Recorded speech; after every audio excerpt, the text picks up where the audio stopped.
श्रीराम समर्थ. श्री गोंदवलेकर महाराज प्रवचने दिवस 195. देव आणि नाम भिन्न नाहीत. आपल्या अनुभवाला येईल तेच खरे जरी असले तरी आपण त्याप्रमाणे वागतो का?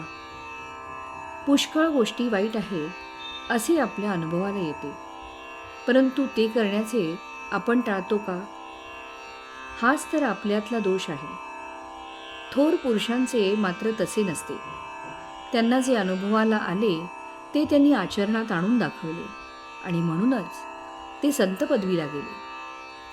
खरोखर संतांचे आपल्यावर केवढे उपकार आहेत. जगातले सुख हे खरे सुख नव्हे.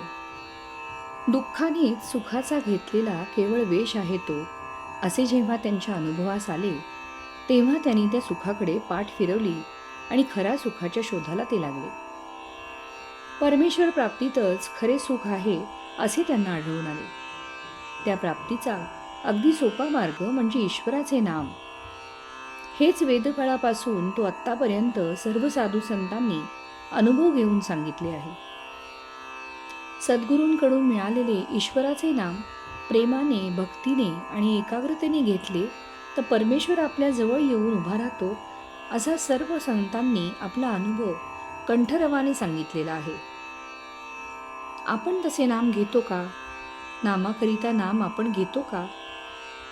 का मनात काही इच्छा वासना ठेवून घेतो? कोणतीही वृत्ती मनात उठू न देता जर आपण नामस्मरण केले तर देव काही लांब नाही.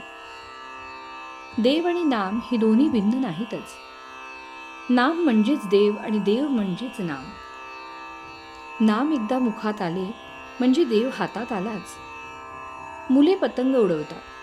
एखादा पतंग आकाशात इतका उंच जातो की तो दिसेनासा होतो, तरी तो पतंग उडवणारा म्हणतो माझ्या हातात आहे पतंग, कारण पतंगाचा दोरा त्याच्या हातात असतो.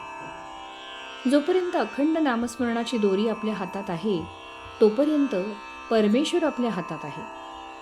ती दोरी सुटली की परमेश्वर सुटला. आपल्या जीवनात परमेश्वरा वाचून नडते असे जोपर्यंत आपल्याला वाटत नाही तोपर्यंत आपले नामस्मरण खरे नव्हे.